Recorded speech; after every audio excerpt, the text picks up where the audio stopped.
vosotras y vosotros. Muchas gracias a los compañeros que comparten mesa. Estamos comentando que nos estamos mirando en un espejo porque verdaderamente hemos vivido procesos tan similares y que entroncan, es decir, que somos capaces de identificarnos en ellos y de ver que verdaderamente tenemos muchas cosas en común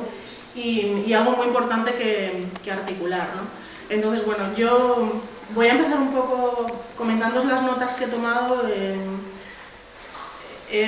desde donde creo que la marea verde entronca tanto con la marea violeta como con la marea blanca. Seguro que luego el compañero podrá explicaros cómo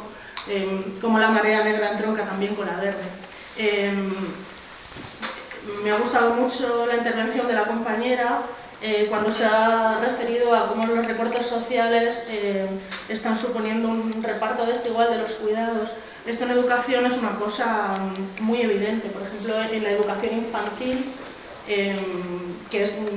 por educación y por tradición patriarcal se relaciona con una tarea femenina, hemos visto un crecimiento, un incremento de las tasas en las escuelas infantiles públicas que supera incluso a los de las escuelas concertadas. Quiero decir, muchas mujeres que están cobrando sueldos ínfimos debido a la pérdida de derechos y a cómo se están deteriorando nuestros derechos laborales, pues se dan cuenta que se están viendo forzadas de alguna manera a volver al hogar, porque su vida laboral activa al final económicamente no les compensa si el cuidado de los hijos al final les supone un gasto económico mayor que su propio salario. Exactamente igual con las becas de comedor en primaria, pero además los recortes en educación suprimen también todas las actividades relacionadas con las tutorías en secundaria, con la prevención de las políticas, o sea, con todas las políticas de educación y prevención, por ejemplo, de violencia doméstica. Todo esto estamos viendo cómo está saliendo de los centros y no nos parece que sea una casualidad. Estos señores que nos mandan son guerreros de clase, y son guerreros de clase que tienen las cosas muy claras y casi nunca las cosas son por casualidad. De la misma manera estamos viendo que están subvencionando y van a blindar de alguna manera la subvención a los colegios que segregan por sexo. Están impulsando y reforzando la educación concertada, que es confesional, católica, con lo que eso supone de ataque a los derechos de las mujeres. Están impulsando también la catequesis, la religión confesional dentro de la escuela. Y han suprimido, o piensan suprimir y dilapidar la educación para la ciudadanía, que era el único espacio curricular en el que se trataba de manera explícita cuestiones de género y donde se hablaba de violencia de género y se trabajaba desde una perspectiva curricular la prevención. Hasta aquí, cómo creo yo que la marea verde y la marea violeta se relacionan. Con la marea blanca directamente me miro en un espejo, porque la marea blanca y la marea verde, aunque la marea verde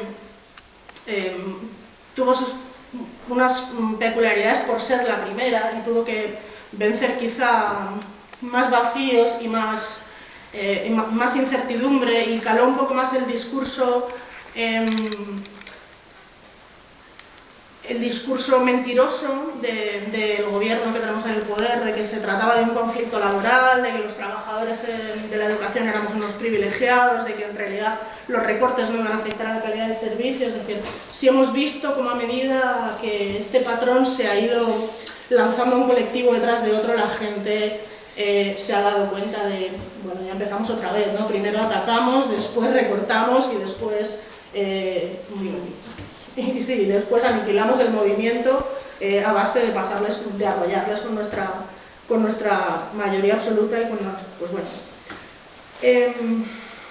¿Cómo entronca la marea blanca con la marea verde? Pues es verdad que los procesos de privatización de la sanidad y de la educación no son de ahora, es decir, se han dejado puertas abiertas y puertas que han sido un coladero importante para que, con la excusa de la crisis, se arrase de una manera que con una legislación que hubiera mimado más los servicios públicos habrían sido imposibles. Os he hablado de un proceso paralelo en el que para proceder a desmantelar o atacar gravemente, a deteriorar un servicio público, se ha criminalizado a los profesionales de ese sector, se ha hablado de que el conflicto era laboral, era interesado, estaba politizado y estaba lleno de intereses espurios, que sí es verdad que los hay, pero son precisamente los suyos. Quiero decir, tanto la marea verde como la marea blanca sabemos que están abriendo el espacio de los servicios públicos a las empresas, sabemos que van a abrir nuevos nichos de mercado ahí, sabemos que están acechando cuando no han entrado ya directamente.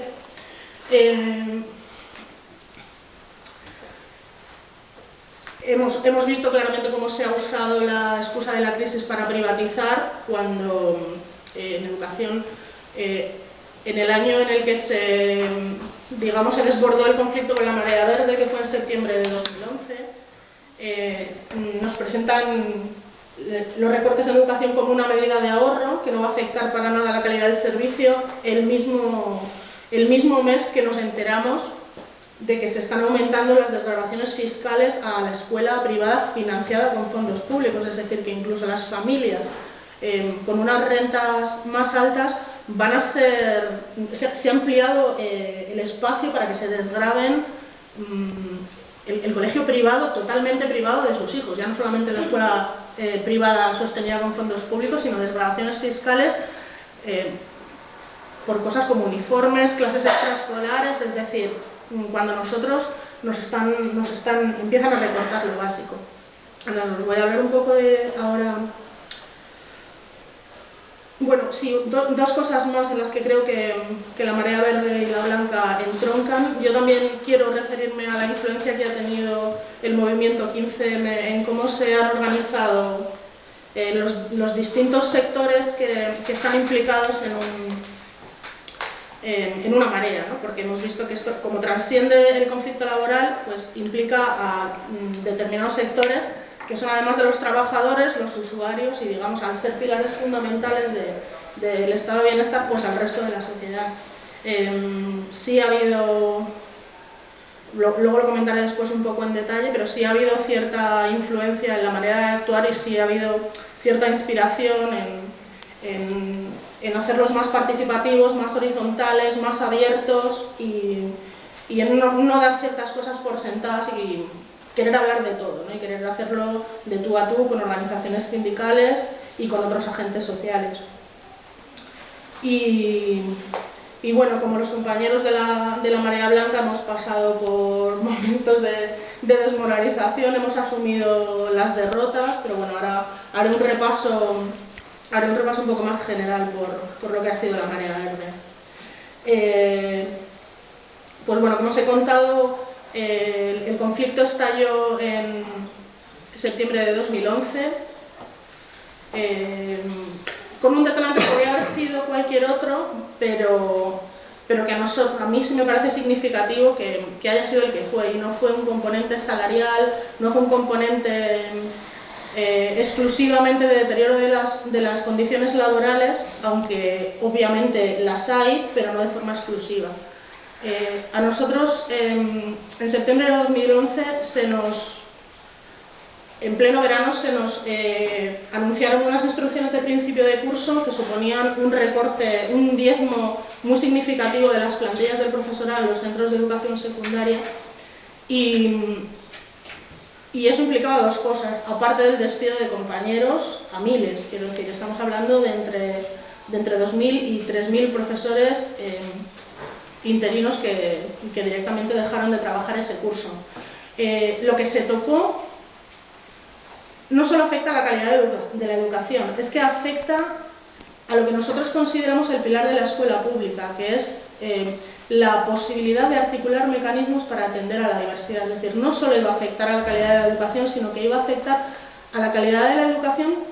del sector del alumnado más vulnerable. Entonces, la escuela pública sin atención a la diversidad es imposible que garantice la igualdad de oportunidades, que es uno de sus objetivos. Entonces vemos como este recorte de plantillas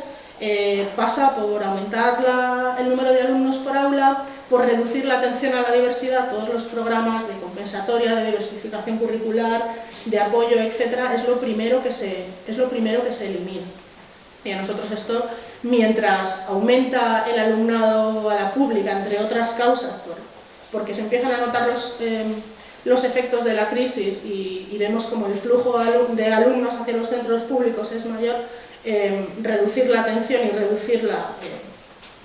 en algo que nos parecía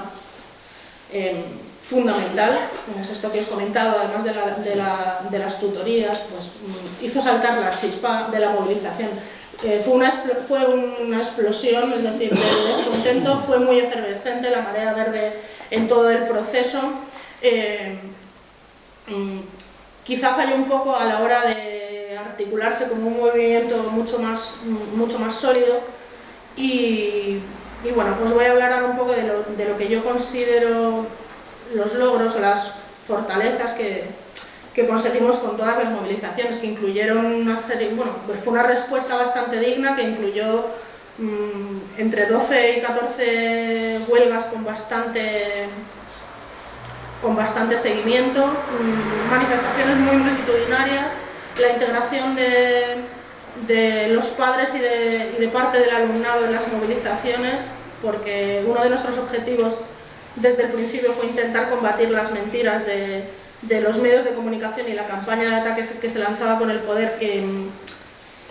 fortaleciendo el sentimiento de comunidad educativa e incluyendo a las familias y al alumnado.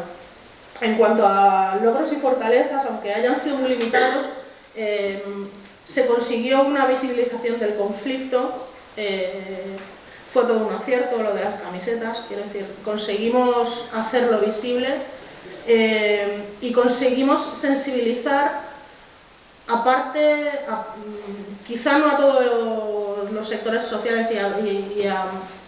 cantidad de gente que nos hubiera gustado, pero sí conseguimos por lo menos sensibilizar al colectivo y a la parte de la población, digamos, que era un poco más permeable. Es verdad que, como os comentaba,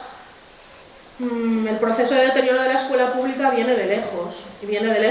y a la escuela pública se la ha debilitado a través de un sistema educativo de triple vía y a partir de derivar fondos públicos a impulsar centros concertados, mientras la pública asumía al alumnado más vulnerable, al alumnado con más necesidades. De alguna manera la escuela concertada se presentaba como un sitio confortable donde estas falsas clases medias podían huir cómodamente, pues para dejarse de relacionar con gente más pobre, ¿por qué no? Vamos a decirlo claro. Conseguimos esa visibilización, algo de sensibilización también. Se fortaleció el concepto de comunidad educativa, se han tejido redes y se han vivido experiencias que para futuros ataques que están por llegar y son todavía más serios que los que hemos vivido hasta ahora, como los que se van a producir con la nueva ley, pensamos que nos van a hacer estar un poco más preparados para dar unas respuestas por lo menos más informadas y quizá también más articuladas desde el punto de vista del discurso y no solo de la protesta. Yo personalmente estoy muy orgullosa de que hayamos servido como ejemplo para que otras mareas como las sanitarias se articulen y hemos visto con mucha alegría cómo ellos sí han conseguido cosas a las que nosotros aspirábamos, que es llegar a más volumen de población y de alguna manera desgastar al gobierno y ponerles en evidencia, sacando a relucir que la excusa de la crisis para deteriorar los servicios públicos no responde a criterios de ahorro, sino a criterios claramente de favorecer a las empresas y al capital por delante de las personas, como antes os ha comentado la compañera. Entre los fracasos o debilidades, que también han sido muchos, es verdad que no hemos logrado parar los recortes. Nosotros hemos tenido mucha conciencia desde el principio de que éramos los primeros pero no seríamos los últimos, de que Madrid es el laboratorio neoliberal de este gobierno que por cierto tuvimos que ver desde la movilización cómo obtenía la mayoría absoluta en las últimas elecciones generales. Eso fue un golpe bastante serio a nuestra moral. El respaldo electoral que obtuvo el PP después de llevar 3 meses de movilizaciones, la Marea Verde, fue algo que nos costó entender y nos dolió especialmente. Lo mismo que el compañero, aunque se nos acusó muchas veces de tener intereses políticos partidistas, nunca fue así. Es decir, hemos sido un movimiento muy heterogéneo y muy transversal en el que compañeros que no estaban para nada politizados ni acostumbrados a la movilización participaron para sorpresa y alegría de muchos otros, ¿no? También yo creo que hemos sido incapaces, aunque la respuesta, por lo menos el primer curso que duró el conflicto fue digno, yo sí que creo que hemos sido incapaces de articular una respuesta proporcional a la gravedad de los ataques que estamos sufriendo. Quiero decir, ya estos últimos cursos, la marea verde, digamos que es marea baja, y a mí no me parece que las respuestas que se están articulando a nivel sectorial o a nivel de comunidad educativa sean proporcionales. Quiero decir, estamos respondiendo con huelgas simbólicas de un día, sí, a nivel estatal. Quiero decir que a nivel mediático tienen cierto calado, pero que no consiguen detener la maquinaria destructora de este gobierno.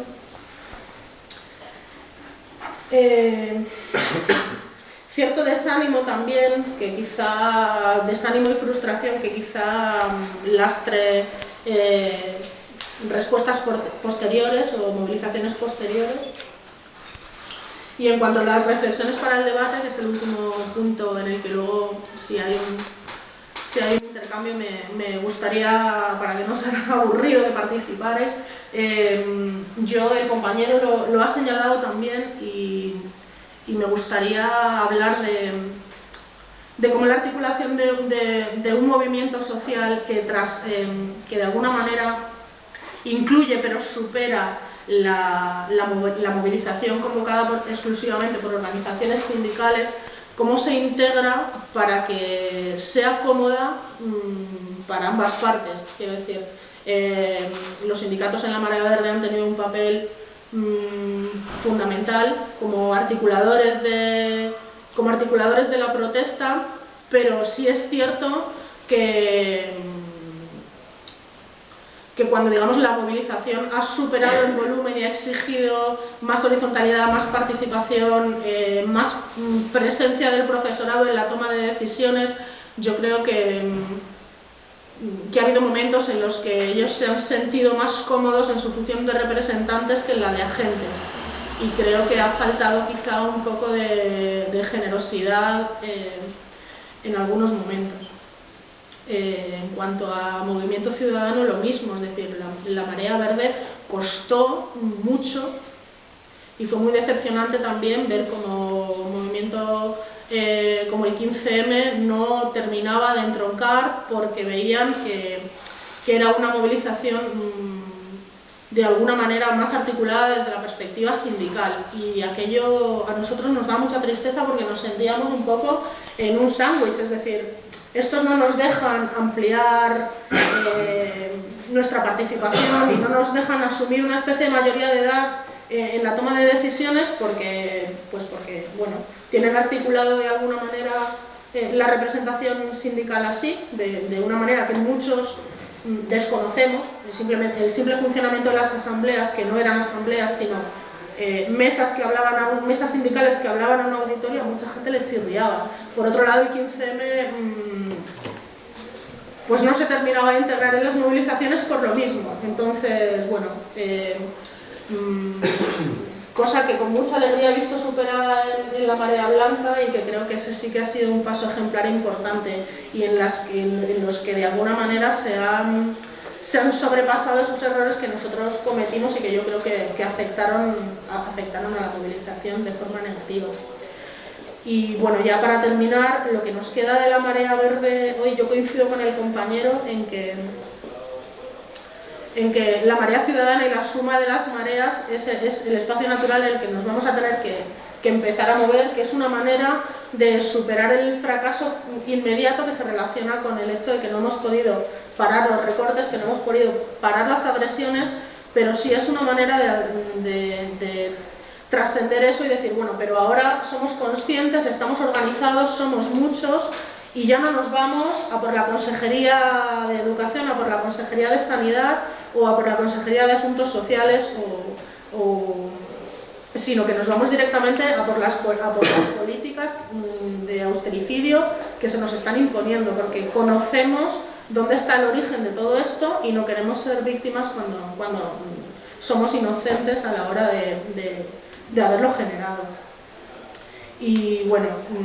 más tarde para el debate, si queréis, hablamos de lo que ha quedado de las plataformas en defensa de la escuela pública, del movimiento estudiantil en enseñanzas medias, que es muy interesante reflexionar sobre por qué no existe y cómo se ha liquidado ese movimiento estudiantil que una vez sí existió. Y ya nada más, voy a terminar para dejar hablar al compañero y os agradezco mucho vuestra atención.